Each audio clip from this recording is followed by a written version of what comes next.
everyone. Today we are going to cover finances inside of ClaimWizard. Now there are multiple pieces to finance within ClaimWizard, just like there are multiple pieces to finance within a public adjusting claim. The first thing that you need to cover is the fact that you need to record your claim fee off of your contract within a claim itself. The easiest way to do that is either going through Fast Entry and entering in your claim fee as you're onboarding your new claim, or if you haven't done that, you simply need to open your claim. So here I'm going to open the one on the bottom, little sidebar for you. If you hold down the Alt key on your keyboard and click on it, it will take you directly to the claim. Next thing you're going to do is you're going to want to look at your claim summary, and right in this screen here you're going to see your claim fee. If it is correct, you can leave it. If it's not, you will want to hit the green pencil where it says Edit Claim Summary on the right hand side. From here you can change your claim fee rate, percentage, flat rate, or hourly. The overwhelming majority of public adjusters charge on a percentage fee, so this is what you're going to enter. Next, what we're going to do is actually tackle the settlements and offers aspect of a claim. Once you're in a claim, all you need to do is click on the third tab down that says Settlements and Offers, and it will take you there. We help track your total net settlement, replacement costs, and your initial offers. So the easiest way to go about this is to hit the Add Settlement green button on the right-hand side, and it's going to ask you some questions about that specific piece of the settlement or demand offer. From here, if you click down, you can see that we have a list of commonly used settlement descriptions, additional living expenses, contents, dwellings, etc. If you have one that is not listed here, it doesn't have to be added specifically. You can just choose Other and type in what it is. This also works dealing with a commercial claim where you may have structure building 1, structure building 2. You can add as many settlement descriptions as you need to a particular claim. So in this instance, we're going to add several. We're going to do contents, and we're going to enter our numbers here. Everything that you should need to deal with the numbers with that particular piece of the damage for contents will be listed here. You can list your total replacement cost. In this case, we'll put $30,000. If there is non-recoverable depreciation, you can add it here, and you'll see it brings down the ACV value of that particular piece of damage. If there are deductibles that you need to take into account, they can be documented here as well. Again, takes down your net settlement. We started with $30,000, now we're down to $29,100 because we have a $400 non-recoverable depreciation and a $500 deductible that has been applied. If you need to track prior payments, this is where you do it. You're generally not charging a fee on the prior payments to the policyholder. So for whatever reason, if the carrier decided that they were going to pay $1,000 ahead of time before you got involved, that would be documented here. You could see the bottom, our total settlement of what we're expecting to receive from the carrier is $28,100 according to the math. You can, of course, add in any additional notes that you want on the bottom.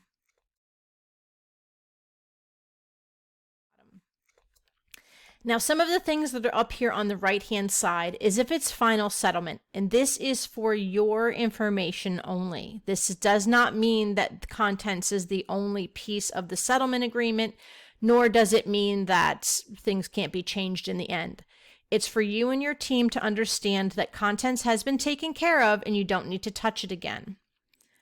If you flip this on, it doesn't make any difference any place in whether or not you're receiving that money. Like, again, it's just for your internal notes.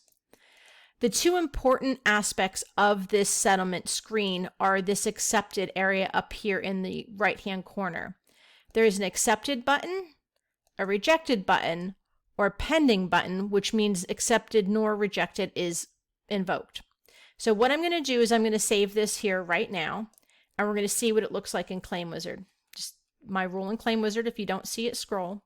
So here we're going to see this card, basically, that tells us everything that's going on with contents. You can see here it says pending because it's neither accepted nor denied. It's just in a limbo state until the carrier responds back to you. All of your numbers are here. If you had a date offered, so you could keep track of that, it would show up here. And again, you can always open this up, say date offered. Maybe we said whatever the date was. So you can keep track of this. If you notice, the total net settlements and total replacement costs up top are still 0 because this is a pending settlement. This has not been agreed upon. When the carrier comes back to you and they give you maybe a possible settlement and that you do agree upon it, maybe they come back to you with $29,000. You can change that number. And of course, everything changes along the lines because your deductible and prior payment are still the same. So now you have $27,100. And this is the amount that you will be getting your fee on, obviously not the full $29,000. Once you have settled this with the carrier, you then hit the accepted button and hit save. Now, if you notice here, we're going to scroll back up. This card now says contents is accepted, and we have a total net settlement above of $27,100. Once you get total net settlements in here, this is how ClaimWizard knows that money should be coming in the mail to cover these damages. You can add as many cards as you'd like here. So we're going to go in. We've already done contents. I'm going to do dwelling. And this, we're just going to say for the sake of this demo that this is accepted right away. Actually, we'll say rejected. Show you what that looks like. Big red flag, rejected, right?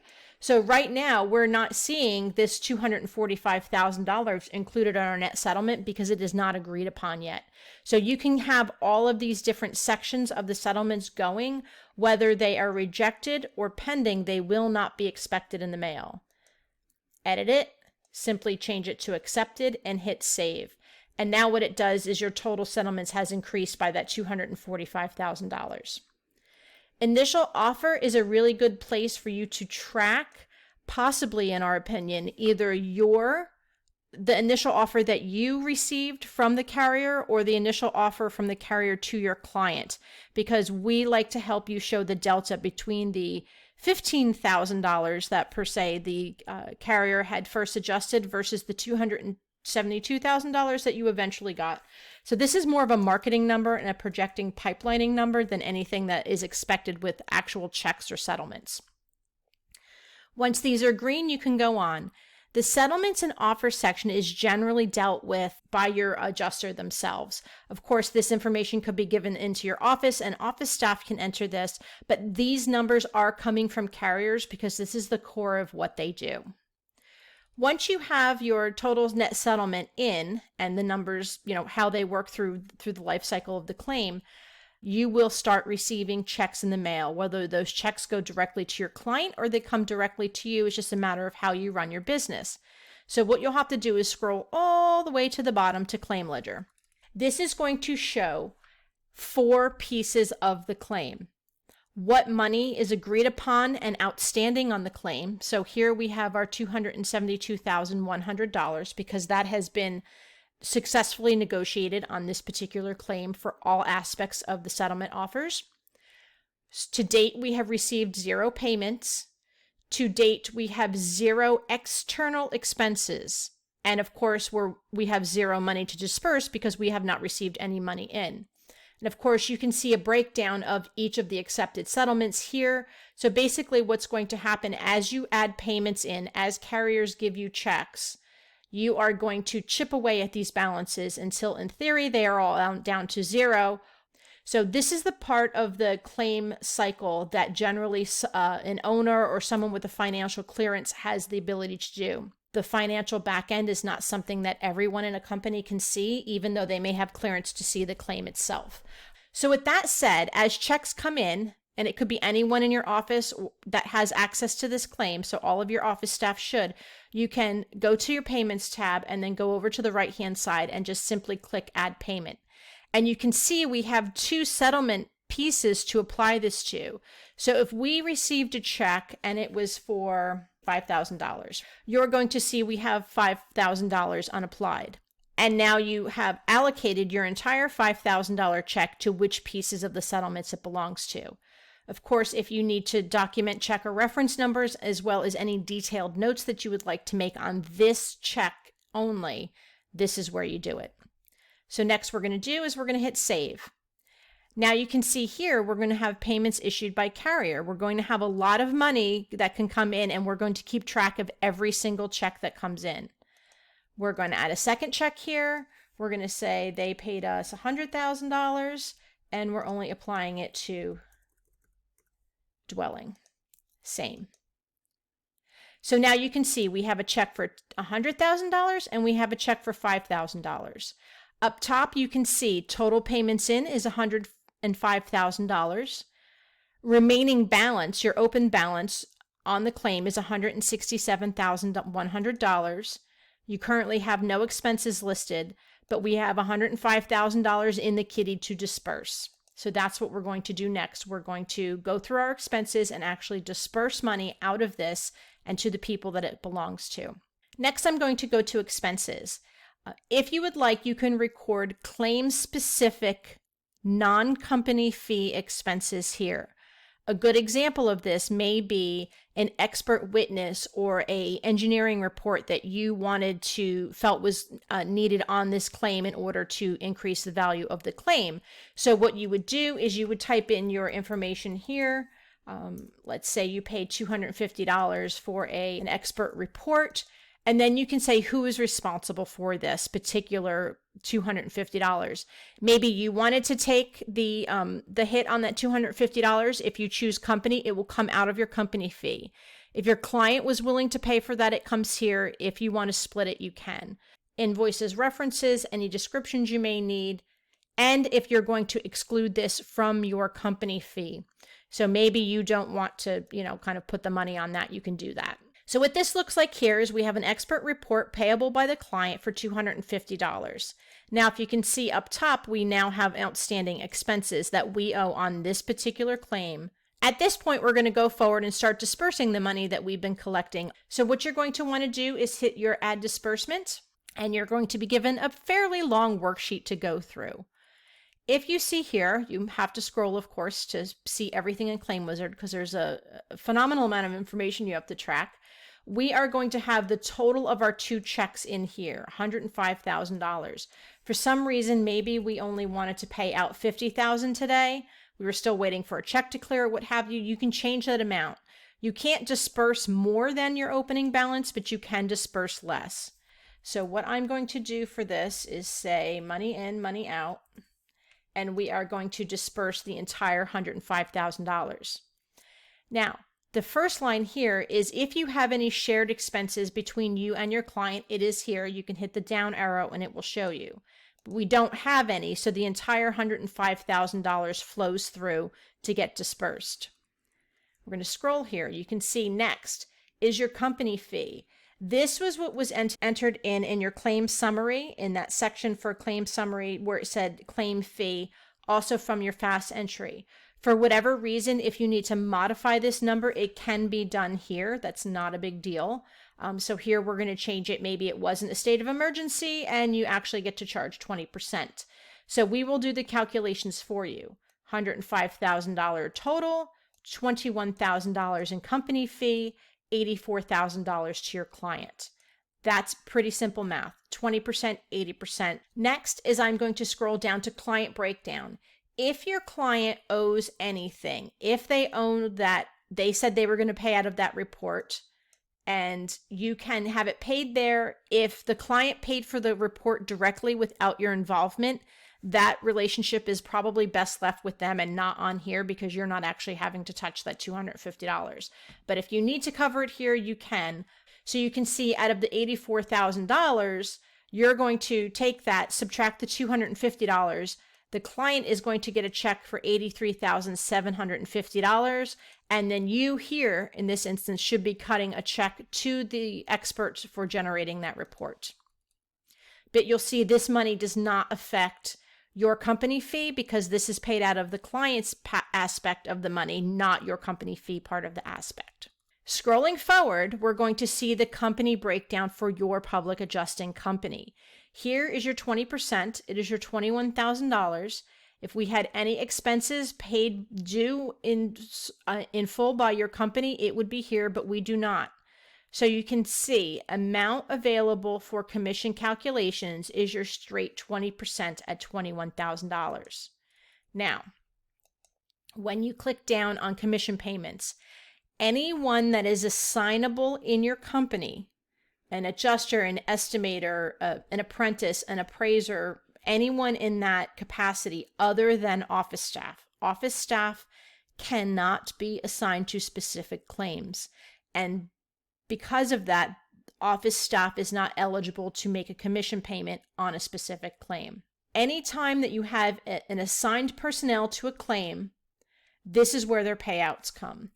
You can put it in their information when you're assigning them to the claim, but if you don't, you can also just put their rate in here going forward.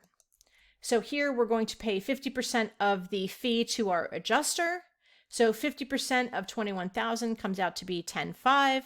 If we had an ALE adjuster and we were going to pay them a flat fee, you can do that and it will carry forward. So here we're paying $10,500 to your adjuster, $200 flat fee to your ALE adjuster, and then it comes down that way. Out of your $21,000, your company is now getting $10,300, and then the commission payments are $10,700. Once you are done and reviewed this, you can preview it, but you must hit save in order for ClaimWizard to understand that you are dispersing this check for the amounts above. So I'm going to hit save. I'm going to hit confirm. And what it does is we're going to scroll back up top. Now we have disbursements. So we are total dispersing $105,000. Even though that comprised of 2 checks, we're taking care of it in one disbursement report. You can see here your public adjusting company gets $10,300. Your client will be receiving a check, or however that particular situation is for you, of $83,750. You owe one of your people $200. You owe another one of your people $10,500, and you owe your vendor $250 for a report. Comes out to zero at the end of the day. That check is completely dispersed. Now, if we look on top, we can see what's happened to our claim numbers. You have received $105,000 in payment, but you don't have any left to disperse because that's what this is below here. Your disbursement report said these checks are getting cut. We have no outstanding expenses because, again, the one expense we had on this report was dealt with right here, your expert report for $250. If you chose not to pay it here, it would carry that balance forward. And of course, we are still owed $167,100 on this particular claim. Now, if you're wondering what the nitty-gritty pieces of the claim are and all of the settlements and where we stand on the balances of those, you can see that to the upper right. Contents. Originally, we had settled on $27,100. We received $2,500. The outstanding balance is here. The same goes for dwelling. We are still outstanding $142,500 on this particular claim. Again, once you start settling this all out, receiving checks, dispersing it, these numbers will come closer to zero when at the end, the outstanding should be zero on everything.